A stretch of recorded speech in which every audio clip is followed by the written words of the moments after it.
السلام عليكم، عواشركم مبروكة. اليوم غنحضر معاكم هاد الحلوة البيان الكاوكاو، كتجي صراحة زوينة. ندوزو دابا للطريقة والمقادير. عندي نص كاس ديال المزهر وجوج كيسان عامرين ديال الطحين، كيسان العنبة. كنزيد واحد قبيصة الملح وواحد الساشية ديال الزهر، معلقة كبيرة ديال السكر كلاصي. وهنايا عندي 2 معالق ديال الزبدة، 2 معالق كبار. الزبدة ماشي البواطة ديال هولنديسا الماكلة.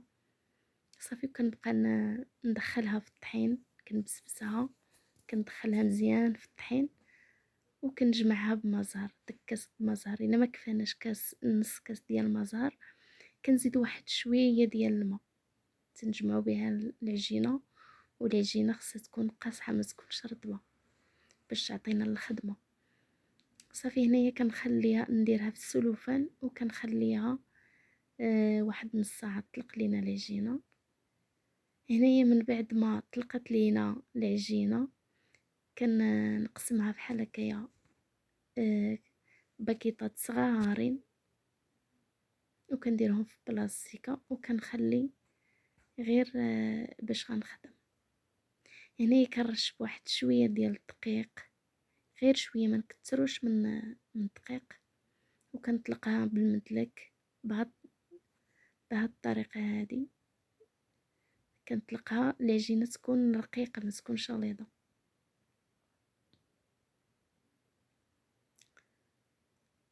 وهذه العقده ديال الكاوكاو.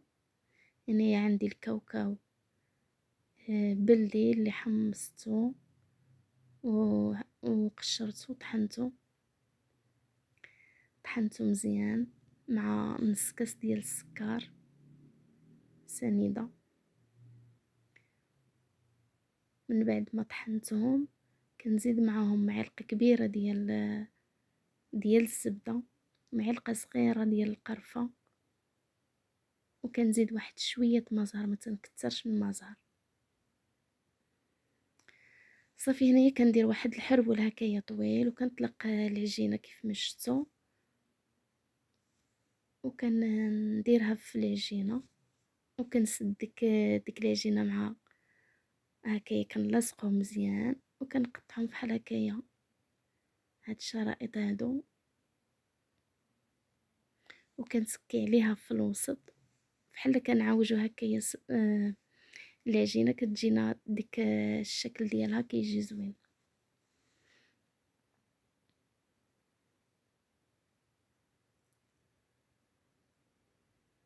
صافي تنبقى مستمره بهاد الطريقه حتى كنسالي الكميه اللي عندي. هنايا كنوريكم اللاطه كيفاش جات، هذا هو الشكل كيفاش كتجي.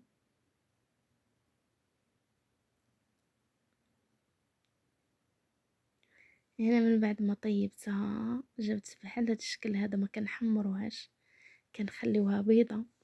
هاد الحلوه هذه خصها تكون بيضه، ما تكونش محمره، تجي بحال هكا هي في اللون ماشي محمره. وهنايا غندهنها بالناباج.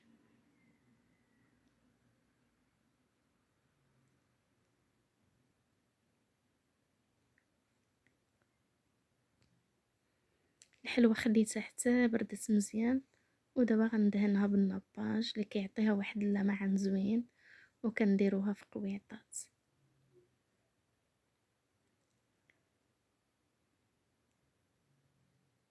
كنتمنى يا ربي يعجبكم هذا الفيديو، ودخلوا عندي القناه وديروا لي كومونتيرات زوينين، لايكات، وشجعونا شويه لان الفيديوهات عندي ما كيتشافوش بزاف. كنتمنى يا ربي يعجبكم هذا الفيديو وتشوفوه ويعجبكم يا رب.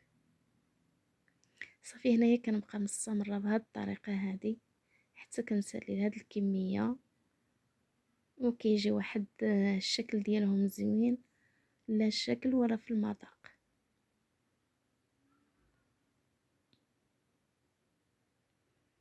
وهذا هو الشكل النهائي ديال هاد الحلوى اللي كتجي غزاله الصراحه. كنتمنى يا ربي يعجبكم وبسلام عليكم مرة اخرى ان شاء الله فيديو اخر.